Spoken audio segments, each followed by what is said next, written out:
Abra sua Bíblia no Evangelho segundo escreveu São Marcos, capítulo de número 1, e versículo de número 14. Depois vamos estar lendo outro versículo paralelo, outro tema paralelo.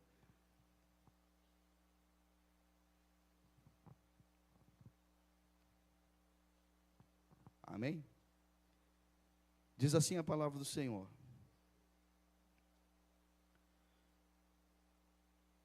Todos encontraram? Depois de João ter sido preso, foi Jesus para a Galileia, pregando o Evangelho de Deus, dizendo: o tempo está cumprido e o reino de Deus está próximo. Arrependei-vos e credes no Evangelho. Amém? Agora você vai lá para a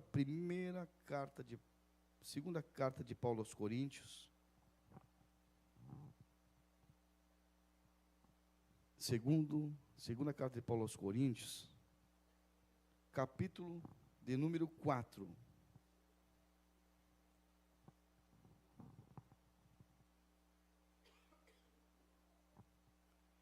E versículo de número 7. Diz assim a palavra do Senhor: temos, porém, este tesouro em vasos de barro, para que a excelência do poder seja de Deus e não de nós. Em tudo somos atribulados, porém não angustiados, perplexos, porém não desanimados, perseguidos, porém não desamparados, abatidos, porém não destruídos, levando sempre no corpo o morrer de Jesus, para que também a sua vida se manifeste em nosso corpo. Amém? Podem assentar-se. Tema dessa noite: tesouro em vaso de barro. Nós sabemos que nós temos uma base de fé. O cristianismo não está ligado, muitas vezes, a uma maneira de viver, uma forma de filosofia de vida, ou alguma forma de espiritualidade, como muitos falam por aí, de viver uma religiosidade, uma religião, algo que possa religar a Deus. Mas às vezes a maioria dessas religiões não tem eficácia nenhuma. Por quê? Porque sempre colocam algum argumento ou alguma coisa que leve a Deus física, como por exemplo, crer em santos, em imagens de escultura.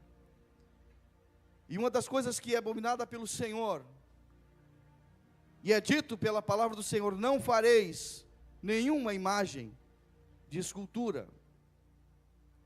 Por quê? Porque nós cultuamos a Deus não vendo ou tocando em alguma coisa. Nós cremos em Deus, nós não vimos, não tocamos nele, mas nós sentimos a sua presença. Por quê? Porque Deus é Espírito. E importa que adoremos Ele em espírito também e em verdade. Portanto, não é necessário a nós termos algum amuleto, termos alguma coisa para tocar e dizer: ali está a minha fé. Porque nós adoramos a Deus em espírito. Quando Jesus veio à terra, desceu, e a Bíblia diz que Jesus, por um tempo do seu ministério, ele procurou os seus discípulos e escolheu os seus discípulos. Depois da morte de João Batista, a Bíblia diz que Jesus voltou para a Galileia, aonde ele tinha escolhido os primeiros discípulos dele. João Batista é preso, e aí Jesus volta para a Galileia, e começa agora a ensinar o Evangelho do Reino. O que Jesus ensinava? O Evangelho. Qual era a base da pregação de Jesus? O Evangelho. O que Jesus ensinava? O Evangelho. O que é o Evangelho? O Evangelho é as boas novas da salvação. E este Evangelho do Reino não é um Evangelho que muitos estão pregando por aí. É um Evangelho de riqueza, de abastança, o Evangelho de prosperidade, o Evangelho que você vive muito lindo, muito bem, o Evangelho que faz você ser famoso, rico. O Evangelho que Jesus pregava não era nada disso. O Evangelho que Jesus pregava era um Evangelho de salvação, era um Evangelho que dizia que você podia sofrer, mas que na eternidade, aí sim, você gozaria tudo aquilo que Deus tinha preparado para você. Por isso, muitas vezes, alguém crê no Evangelho, e às vezes entra no Evangelho dizendo: eu quero mudar de vida, porque eu quero ser rico agora, porque eu quero prosperar, eu quero ter muitas coisas, esperando ganhar alguma coisa através do Evangelho. Mas o Evangelho de verdade não é nada disso. O Evangelho é para a salvação da sua alma. Quem crer, aleluia, no Evangelho, crer no unigênito Filho de Deus, arrepender-se dos seus pecados e seguir a Jesus, este é o verdadeiro Evangelho. Jesus mesmo disse: quem quiser seguir após mim, negue-se a si mesmo, toma a sua cruz e siga-me. Os discípulos de Jesus foram ricos? Os discípulos de Jesus prosperaram? Não. Mas quando eles entraram na glória eterna, eles puderam ver: Senhor, valeu a pena. Se eu voltasse à terra de novo, faria tudo de novo, porque aqui é muito melhor. Pastor Jonas, você está dizendo que o cristão, o crente, não vai prosperar. Não, não estou dizendo isso.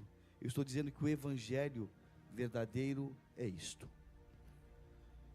Agora, através do Evangelho e através da obediência a Deus, nós poderemos conquistar muitas coisas. Por quê? Pela nossa fé,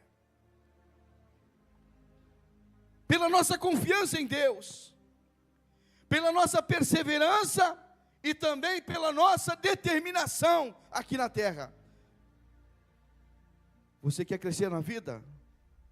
Você quer ser alguém? Estude, trabalhe, mas não deixe de cultuar a Deus, não deixe de buscar a palavra do Senhor, não deixe de orar, não deixe de buscar a presença do Senhor. Você será prosperado nessa vida. Jesus disse: a consistência da minha palavra é o Evangelho, e o Evangelho é o Evangelho do reino. E o Evangelho do reino não é comida, não é bebida, mas é paz, alegria e é gozo no Espírito Santo. Quando estamos vivendo o Evangelho do Senhor, estamos felizes, estamos alegres, estamos fortalecidos, ainda que situações difíceis, ainda que situações adversas podem nos afrontar, mesmo assim, o nosso espírito tem que estar forte na presença do Senhor. E agora eu vou mostrar para vocês o que Paulo escreveu aos Coríntios. Paulo estava em Éfeso, escreveu a carta aos Coríntios, dizendo para eles, e contando para eles sobre o Evangelho de Jesus. Porque havia muitos ramos de teologia naquela igreja. A cidade de Corinto era uma cidade que tinha muitas religiões.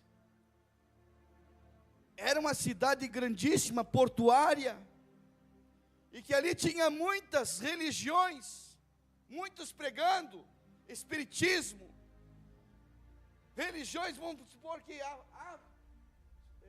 afros, outras religiões, outros tipos de religiões, mas entra Paulo pregando o Evangelho de Jesus, e a Bíblia diz que ali se converteram muitos crentes, muitos cristãos existiam naquela igreja, mas que ainda permeava pelo meio da igreja alguma doutrina que não era o Evangelho de Jesus. Algumas práticas que incomodavam a igreja do Senhor e não permitia que a igreja crescesse espiritualmente. E Paulo está escrevendo para eles, está dizendo assim, ó, vocês têm um tesouro em vaso de barro. Qual era esse tesouro? Era o Evangelho de Cristo que estava ali dentro dos seus corações, estava ali fervendo em seus corações. Queridos irmãos, nós temos um tesouro em vasos de barro. Quem é um vaso de barro? Somos nós. E Deus implantou o seu Evangelho dentro da nossa vida, e agora nós estamos vivendo o Evangelho de Jesus. E temos em nossos corações um tesouro, e esse tesouro é maior que toda a riqueza deste mundo.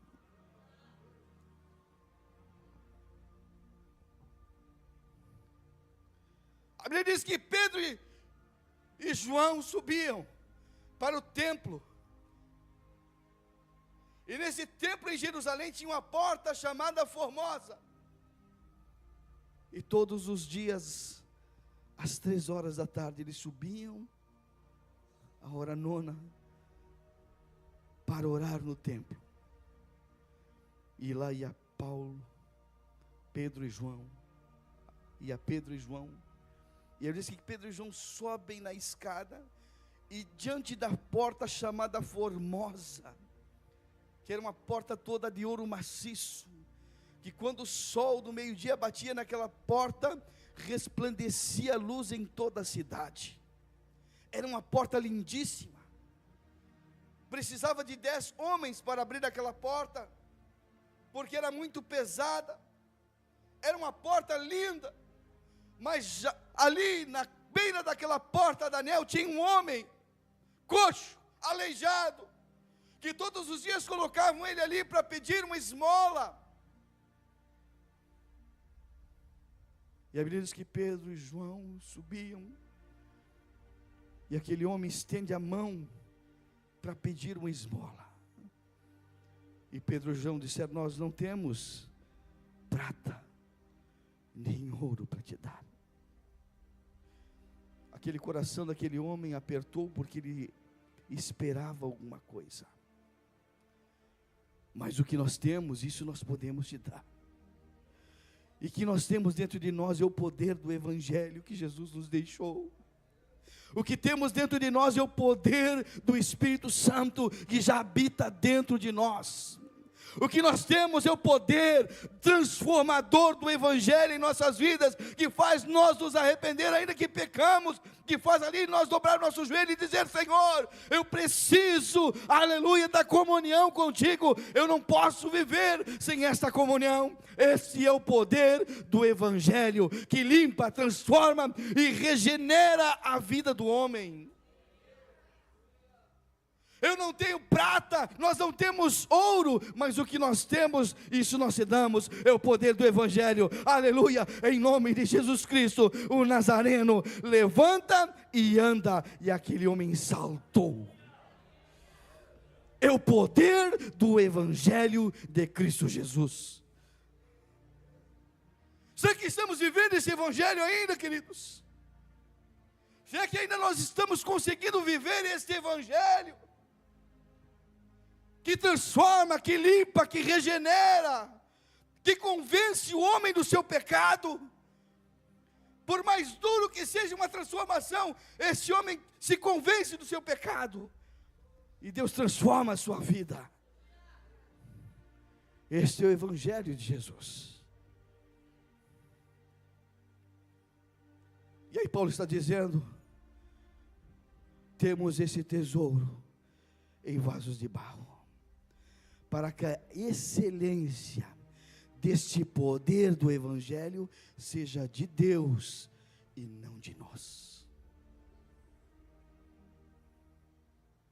O poder é nosso? Não. Nós fazemos alguma coisa? Não. Nós convencemos alguém? Não.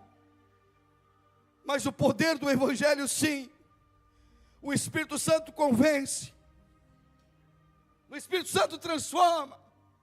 E sempre quando falamos neste Evangelho, que é o poder de Deus, esse poder é o que transforma os nossos corações. E é por isso que você está sentado nessas cadeiras aí, ouvindo a palavra do Senhor. Por quê? Porque é o poder do Evangelho de Jesus. Aleluia! Poder do Evangelho transformador. Senão nada disso teria acontecido. Se não fosse o amor por Jesus, se não fosse a transformação, nós estaríamos aqui? Não. Quantos anos servindo a Jesus? Quantos anos, Paulo, nossos pais nos falaram de Jesus e nos conduziram? A Néia, que é filha de pastor. Se esse Evangelho não transformasse a nossa vida também, nós estaríamos aqui? Não. Mas um dia nós fomos encontrados por Jesus. Nós fomos transformados por esse Evangelho. E alguém pode dizer assim: eu não concordo com muitas coisas, mas se você está aqui, é porque você creu no Evangelho de Jesus. Aleluia! Se você está aqui, é porque esse Evangelho transformou a tua vida. Se você está aqui, é porque esse Evangelho fez alguma coisa no teu coração e te disse: você não merece, mas eu vim, aleluia, e derramei a minha graça sobre você. Nós não merecíamos. Quem éramos? Quem era nós? Quem éramos? Merecíamos o amor de Jesus? Não. Mas a sua graça nos alcançou.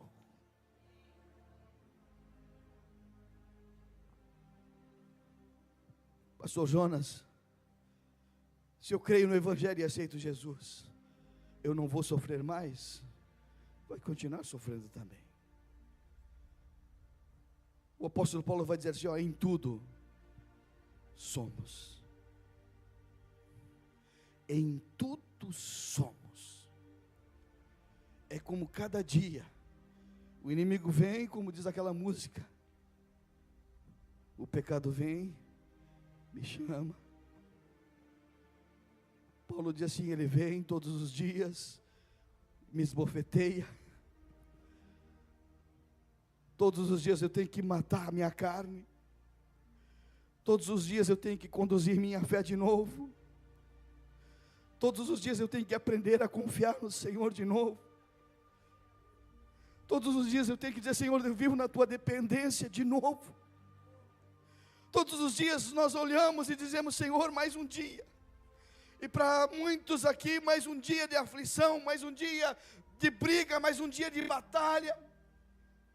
Que você diz: Senhor, quando vai terminar isso aqui? Ainda temos esse pouco de tempo, mas a Bíblia diz que um dia chegaremos na eternidade, onde não haverá mais dor, nem angústia, nem tristeza, aleluia, viveremos eternamente com o Senhor, e não haverá mais dor, não haverá mais. Mas enquanto estivermos aqui, seremos atribulados.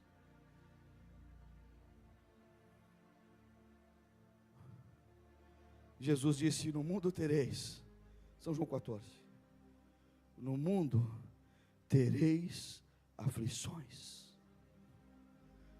mas tende bom ânimo. Eu venci o mundo, e vós também vão vencer.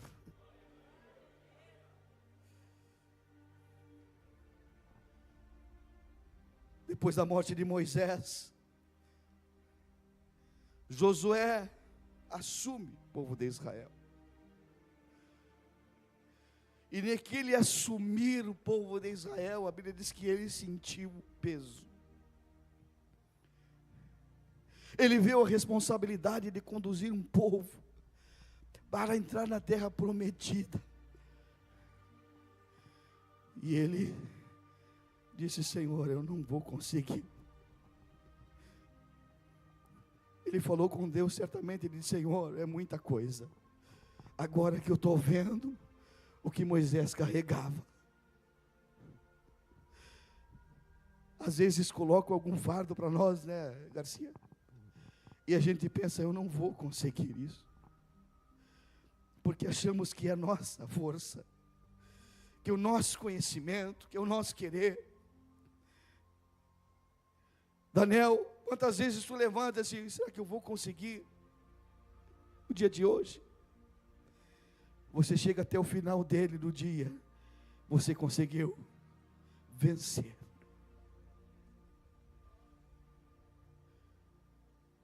E lá no versículo 9 do capítulo 1 de Josué, Deus vai dizer para ele: eu não te mandei ser forte e corajoso?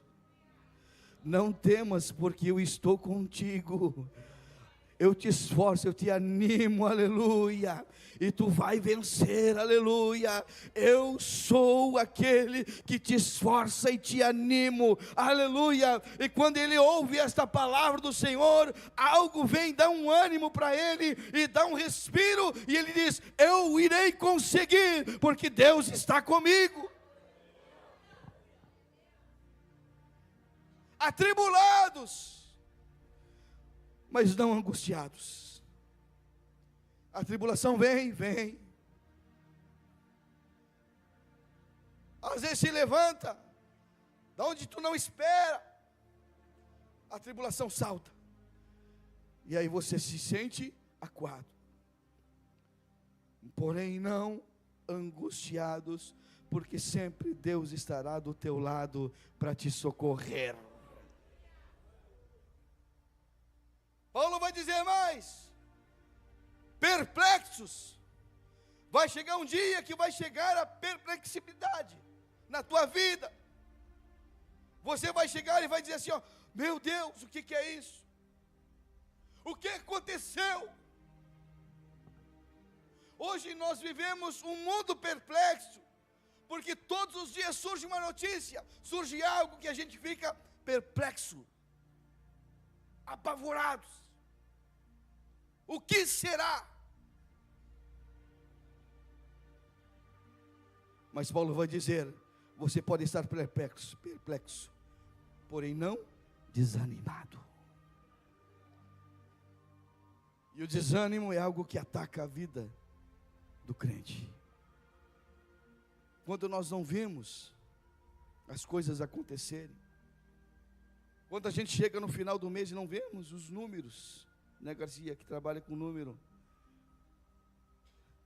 e está perto do final do mês e os números não estão chegando na meta que a gente queria, não que a gente queria, que a empresa colocou. Quando a gente não vê que as coisas não estão acontecendo, e aí como é que fica a nossa fé? Aí aquele evangelho que existe dentro de você, aquele poder que existe dentro de você, que é um tesouro em vaso de barro, ele vai dizer para você, ó, você pode estar perplexo, mas porém não desamparado, porque Jesus está contigo.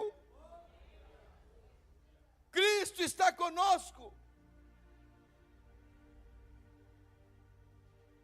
Cada dia que passa nós ficamos mais perplexos da vida.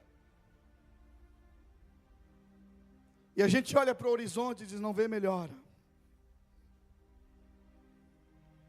E às vezes eu fico pensando, a gente vive ainda aqui um tempo de paz. Saímos nas ruas, compramos, adquirimos, vendemos, comemos, fazemos festa. Tudo isso ainda a gente faz. Mas vai vir perguntar para aquele povo que está em guerra lá fazem 3 anos. Não podem construir nada, tudo sendo destruído.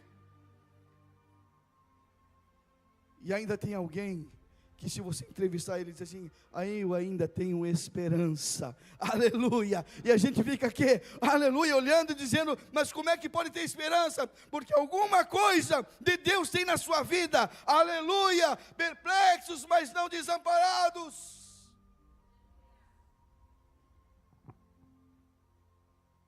Paulo vai dizer mais: abatidos. E a gente às vezes fica abatidos. Eu sei que cada um de vocês tem a luta de você. Na casa, lutas interiores, luta no físico, a doença. E às vezes isto afeta e abala. Podemos estar abatidos, sim, e às vezes a nossa fé se abala. Às vezes somos abalados por circunstâncias. Às vezes somos abalados por alguma notícia ruim. Às vezes somos abalados com uma traição. Às vezes somos abalados com a falta de alguma coisa em nossa casa, que era prioridade e necessidade. E aquilo abala a nossa fé. E a gente fica: Senhor, onde Tu estás? Parece que Deus não está mais. Mas aí lembramos que temos esse tesouro em vasos de barro, para que a excelência do poder seja de Deus e não de nós. Deus vai mandar o recurso, Deus vai mandar alguém, Deus vai mandar na hora certa, Deus vai prover, aleluia. Um monte Deus proverá, Deus vai prover o cordeiro, Deus vai prover o livramento, Deus vai prover a cura, Deus vai prover na tua vida a supressão da sua necessidade, porque Deus, aleluia, está dentro de você. Esse poder do Evangelho é um poder, aleluia, de vencer, não de derrotar, mas de vencer.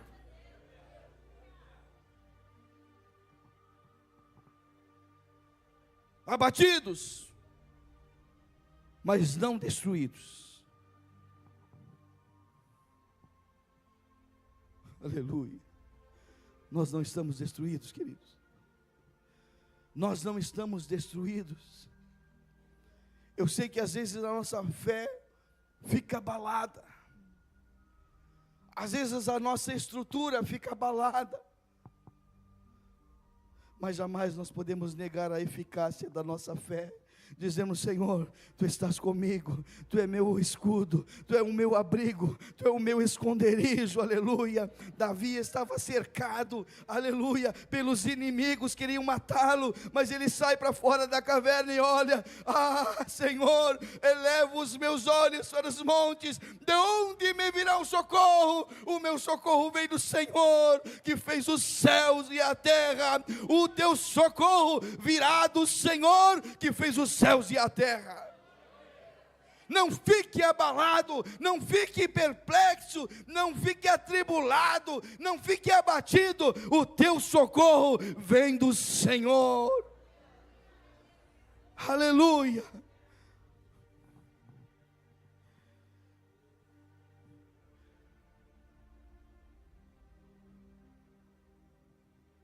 No versículo de número 16, Paulo vai dizer assim: por isso, não desanimamos.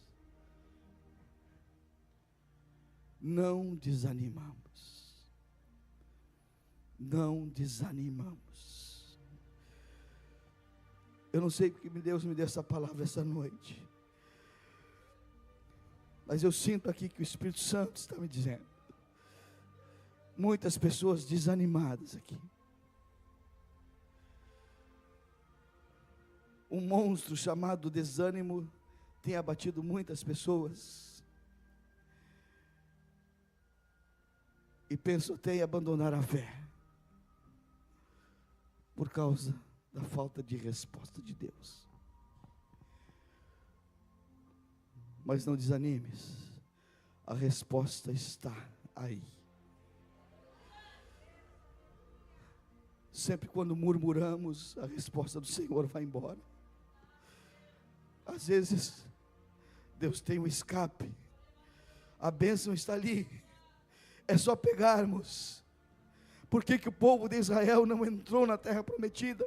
E mais de 1 milhão de pessoas foram abatidas no deserto. Por quê? Porque murmuraram. Faltava poucos quilômetros para chegar na terra prometida. E a Bíblia diz que quando eles estavam perto, eles murmuraram dizendo: por que Moisés nos trouxe para esse lugar? Nós era escravo lá no Egito, mas lá nós tinha pepino, lá tinha alho, lá tinha comida boa, bom tempero.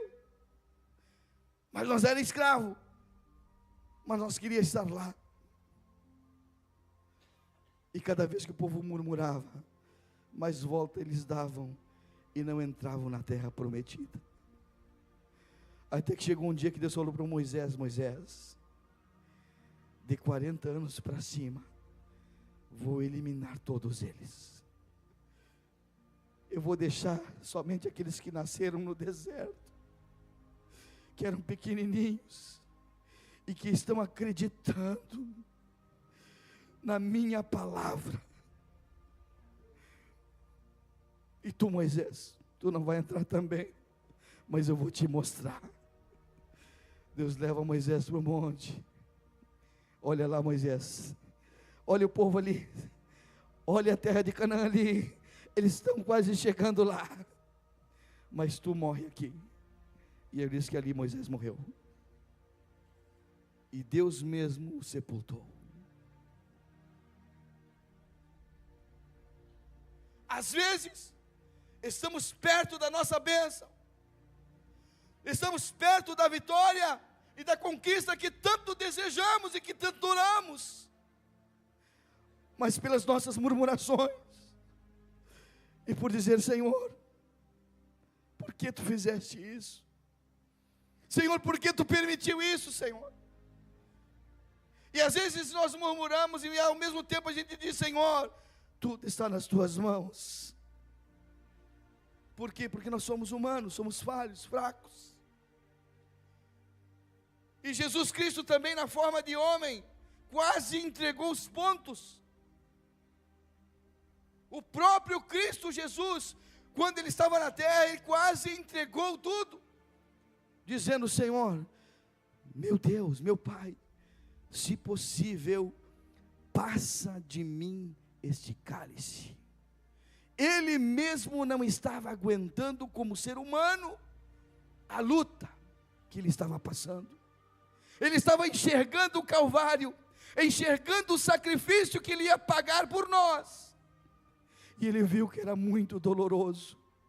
E naquele dia a carne dele sentiu. Imagina nós. Imagina eu, imagina você. Nós não vamos sentir, claro que sentimos. Mas para isso existe Jesus. Veio ao mundo, aleluia, na forma de um homem, aleluia, consumou uma obra sem paralelo. E quando olhamos para a cruz e vemos o que ele passou por nós, aquilo nos dá um ânimo e dizemos: eu também vou vencer, aleluia. Jesus venceu, eu também vencerei. Não desanime. Ainda que o nosso homem exterior se corrompa, diz a palavra, o apóstolo Paulo está dizendo, mesmo que este homem exterior, esta carne sinta,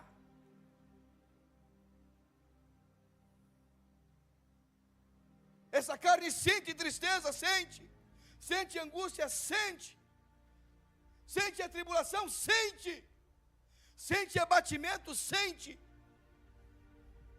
Mas mesmo que isso tudo aconteça, o nosso homem interior se renova de dia em dia, porque temos um tesouro dentro deste vaso de barro. Temos esse tesouro, e esse tesouro é Jesus Cristo, aleluia. É o Evangelho, é o poder de Deus em nossas vidas, poder para vencermos todas as dificuldades.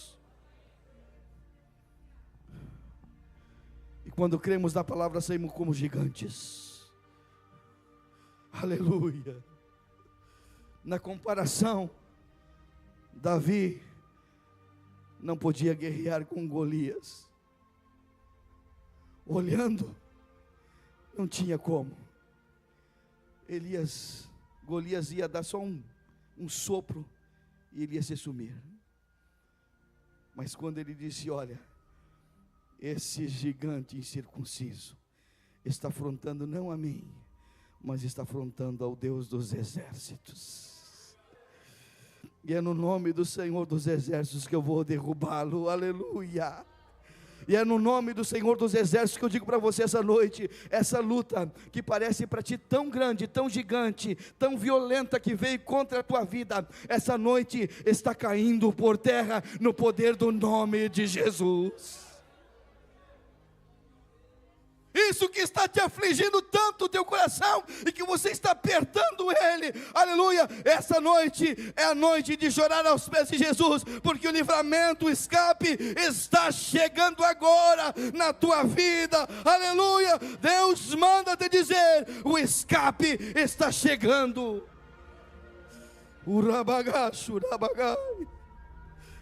Oh, aleluia.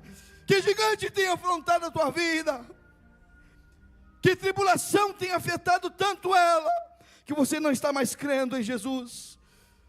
Essa noite é a noite de crermos, crer, confiar e esperar.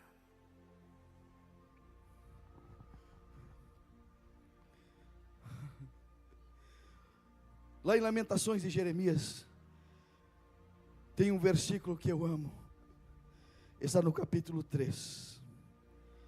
Versículo 9 e 10 por ali, que diz assim um versículo: bom é ter esperança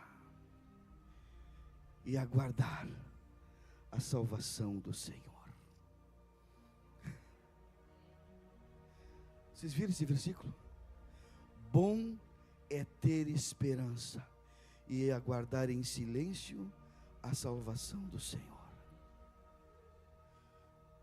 Quando tudo parece difícil, quando tudo parece que está complicado, fica em silêncio e aguarda, porque Deus está trabalhando.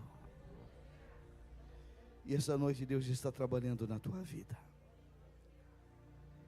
Eu não sei qual é a situação que você chegou aqui essa noite,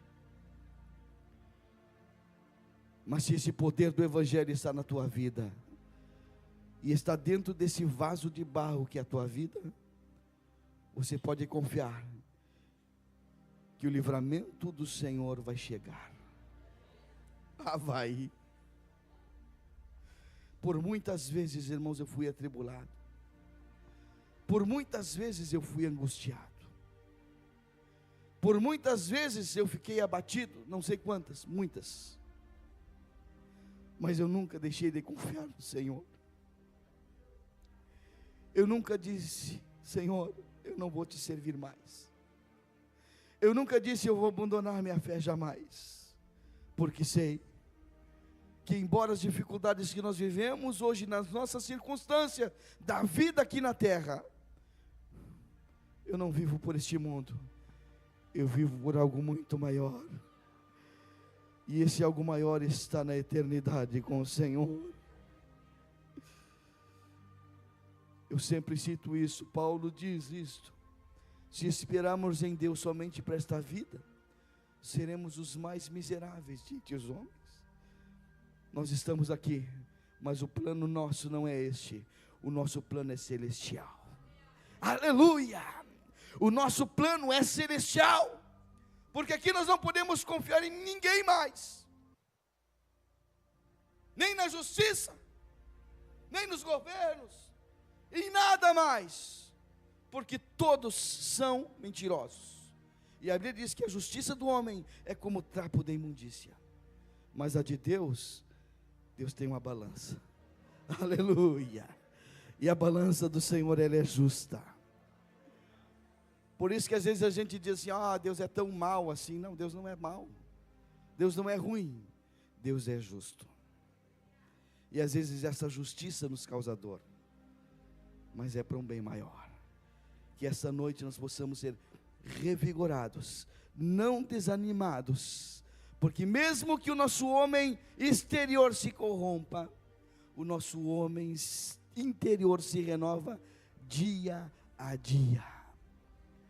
Porque nós não vivemos esperando as coisas que nós vemos, porque a nossa leve e momentânea tribulação, olha só o que Paulo está dizendo: é leve e momentânea a tribulação.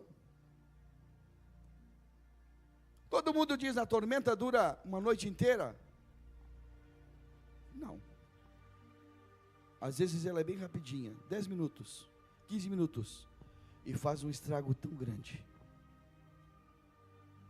Às vezes um furacão, um vento passa, e alguém, a gente vê nas reportagens e vê nas notícias, né? Um vento de 15 minutos, e a gente olha, quanta destruição.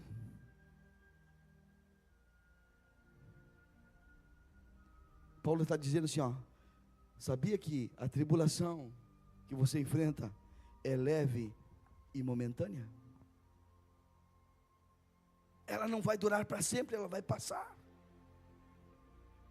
Mas que esta tribulação, ela vai produzir para você um eterno peso de glória, acima de toda comparação, aleluia. As lutas às vezes é para nos fortalecer, para não deixar nós mal acostumados somente na vitória, na bonança, na alegria. Não, a tormenta vem para dizer assim, nós estamos firmados em Jesus, e daqui eu não saio e não vou sair, porque o Senhor está comigo, aleluia, louvado seja o nome do Senhor. Produz para nós eterno peso de glória, acima de toda comparação. E Paulo vai dizer mais: nós não atentando nas coisas que nós estamos vendo. Não fique firmado nas coisas que você está vendo. Mas a notícia está tão ruim, o mundo vai piorar. Nada disso. Não te firma nisso, porque nós vivemos algo muito melhor. Nós vivemos uma eternidade com o Senhor. Nós já estamos aleluia, com a nossa cabeça no céu, os pés estão na terra, mas a nossa cabeça já está no céu. Nós estamos vivendo já uma eternidade, nós estamos vivendo já um reino celestial, e nada neste mundo vai nos abalar, nem tristeza, nem angústia, nem problema no trabalho, nada disso vai nos abalar, porque nós estamos vivendo, aleluia, o poder do Evangelho de Deus, e este Evangelho é para salvação da nossa alma.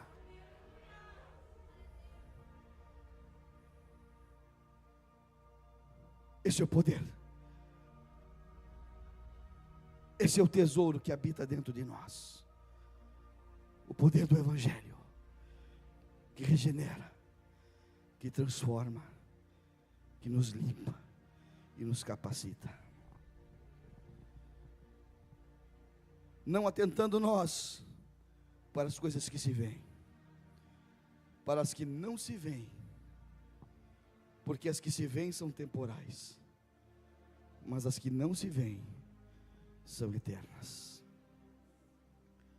Quantos creem na eternidade aqui? Se você não crê na eternidade, o Evangelho ainda não fluiu na tua vida. Há duas eternidades, uma com Deus, e haverá uma existência eterna sem Ele, até chegar o dia do juízo de Deus, que aqueles que não creram serão condenados e serão lançados no lago que arde com fogo e enxofre, a segunda morte. Mas para os que creem, tem um paraíso. E depois do paraíso, o milênio de Cristo. E depois do milênio, a vida eterna com Ele. Que essa noite nós possamos viver e usufruir